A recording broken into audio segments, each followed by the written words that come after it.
नमस्कार दोस्तों। आज हम पढ़ते हैं ताम्र युगीन सभ्यताएं। मानव ने सर्वप्रथम ताम्र धातु का प्रयोग किया था। ताम्र सभ्यताओं सबसे पहले हम देखते हैं गणेश्वर सभ्यता। गणेश्वर सभ्यता सबसे पहले गणेश्वर सभ्यता में देखते हैं कि गणेश्वर सभ्यता की खोज किसने की, गणेश्वर सभ्यता है कहाँ, कौन सी नदी के किनारे है, यह देखते हैं।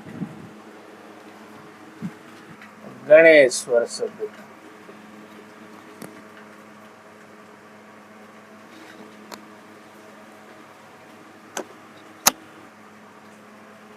गणेश्वर सभ्यता की सबसे पहले देखते हैं खोज रतन चंद्र अग्रवाल।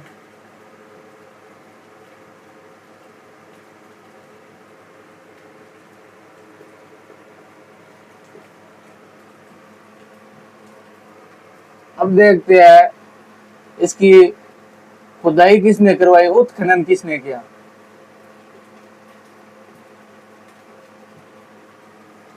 रतन चंद्र अग्रवाल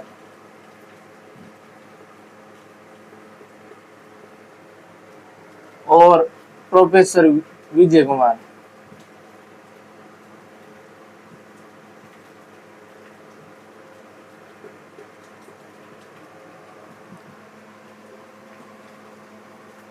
नदी कौन सी है? कांतली नदी। कांतली नदी निकलती कहां से? खंडेला की पहाड़ियों से।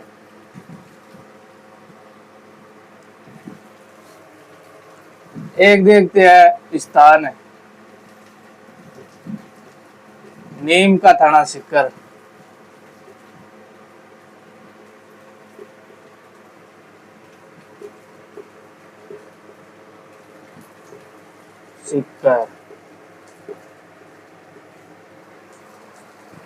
अब खोज रतन चंद्र अग्रवाल ने की, उत्खनन है रतन चंद्र अग्रवाल और प्रोफेसर विजय कुमार ने किया। और नदी कांतली है और स्थान नीम का थाना सिक्कर है। अब दोस्तों देखते हैं इसके कुछ उपनाम, इसे किस किस नाम से जाना जाता है।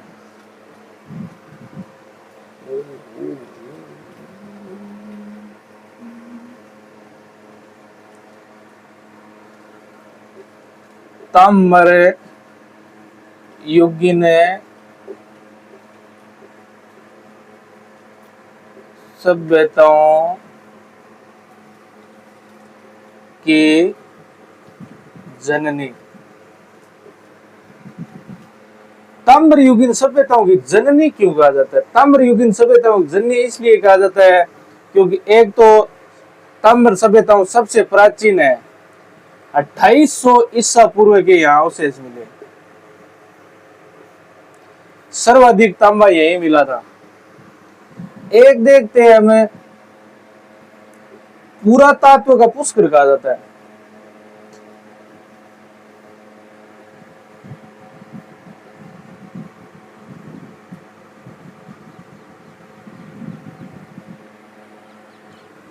अब सवाल ये आता है कि इसे पुरातत्व का पुष्कर क्यों कहा जाता है? पुरातत्व का पुष्कर इसलिए कहा जाता है कि पहले मतलब यायावर जीवन से घुमंतु जीवन से या स्थायी निवास तक के अवशेष मिले, इसे पुरातत्व का पुष्कर कहा जाता है। इसलिए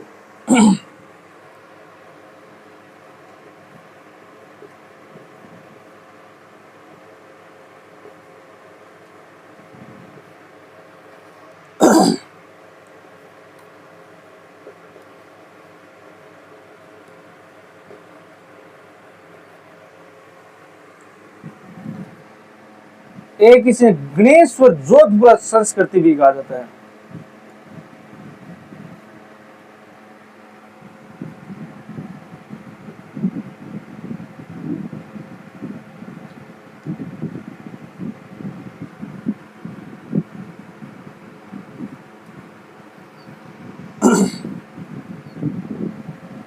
आपने नाम सुना होगा जोधपुरा।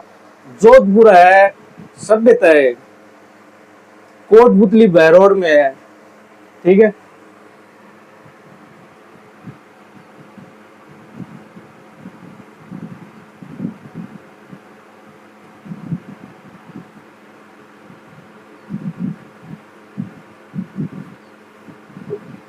कोटपुतली, बहरोड, गणेश्वर सभ्यता के अवशेष से मतलब जोधपुरा सभ्यता तक मिले, इसलिए इसे जोधपुरा गणेश्वर जोधपुरा संस्कृति कहा जाता है।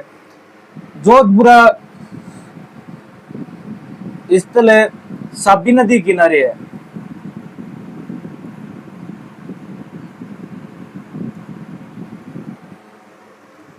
गणेश्वर सभ्यता की खोज किसने की, उत्खनन किसने करवाया?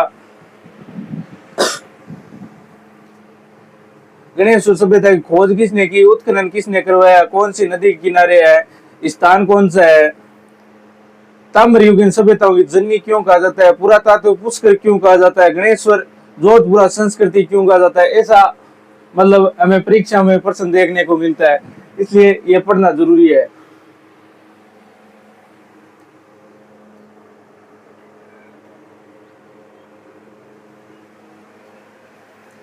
अब दोस्तों हम आगे देखते हैं यहाँ कौन कौन से अवशेष मिले। गणेश्वर की खोज रतन चंद्र अग्रवाल, उत्खनन रतन चंद्र अग्रवाल और विजय कुमार, नदी कांतली, स्थान नीम का थाना सिक्कर, इसे ताम्रयुगीन सभ्यताओं की जननी कहा जाता है। सर्वाधिक ताम्र प्रमाण यही मिले। पुरातत्व का पुष्कर कहा जाता है क्योंकि घुमंतु जीवन स्थायी जीवन की प्रमाण मिले, घुमंतु जीवन से स्थायी जीवन तक के प्रमाण मिले। गणेश्वर जोधपुरा संस्कृति कहा जाता है। गणेश्वर जोधपुरा संस्कृति इसलिए कहा जाता है क्योंकि कोटपुतली, बहरोड जिले में गणेश्वर सभ्यता के कुछ प्रमाण मिले। अब देखते हैं यहाँ कौन कौन से प्रमाण मिले।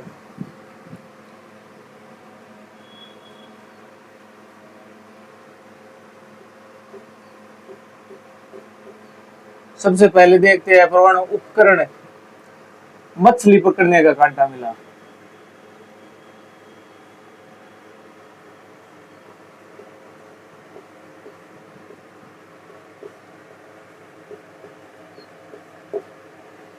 ठीक है, एक बाणागर मिला।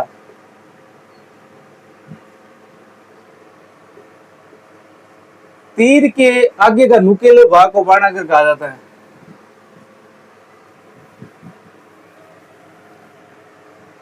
या मरद बांध गया उसे इसमें मरद बांधे कप्पी स्वर्णी,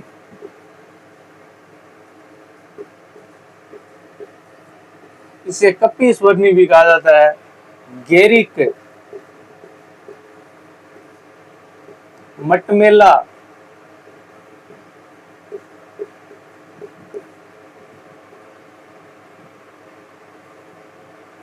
ओसीपी, मरदबांड, ये एक ही मतलब कलर का नाम है। कपी स्वर्णी, गेरिक, मटमेला, मरदबांड, मिले, ओसीपी, ये इत्यादि नाम आ सकते हैं परीक्षा में। एक दोस्तों देखते हैं यहां मतलब है पत्थर के मकान मिले।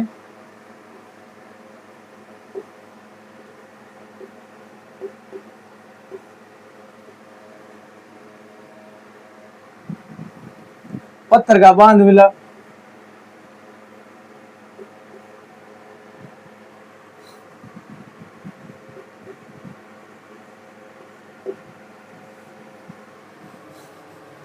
मछली पकड़ने का कांटा मिला। मछली पकड़ने का कांटा बाणागर, इससे हमें पता चलता है कि यहाँ लोग शिकार भी करते थे, मतलब शाकाहारी भी थे, मांसाहारी भी थे, इसका मतलब है सर्वहारी थे। ठीक है, मर्द बांड मिला। मर्द बांड, मिट्टी का बर्तन को मर्द बांड भी कहा जाता है। ठीक है, पत्थर के मकान मिले, पत्थर का बांध मिला। और एक इसमें विशेष बात यह है कि यहाँ ईंटों का कहीं भी अवशेष नहीं मिला।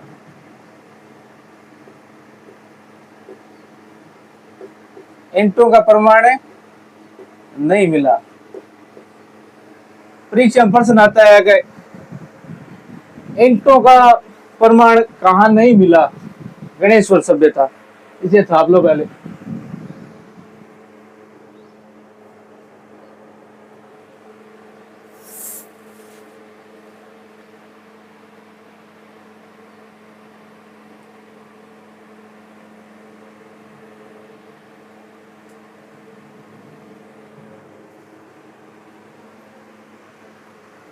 गणेश्वर सभ्यता से उपकरण मछली पकड़ने का कांटा, बाणागर, तीर के आगे का नुकीला भाग, मरद बांड।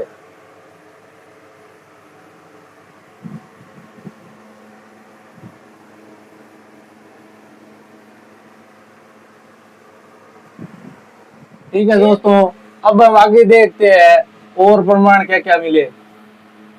एक दोहरी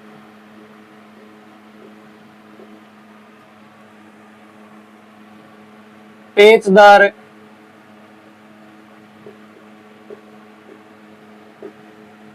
पिन के प्रमाण मिले। एक नालीदार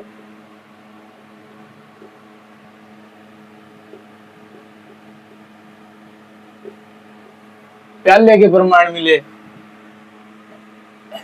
ऐसे ही अवशेष ईरानी सभ्यता में भी मिले थे। और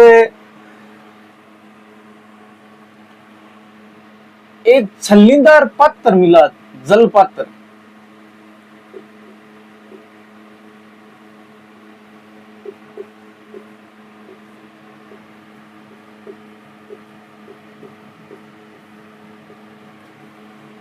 छलनीदार पत्र मिला।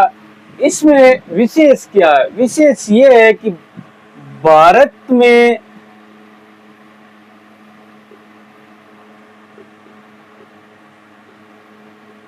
गणेश्वर एकमात्र सभ्यता है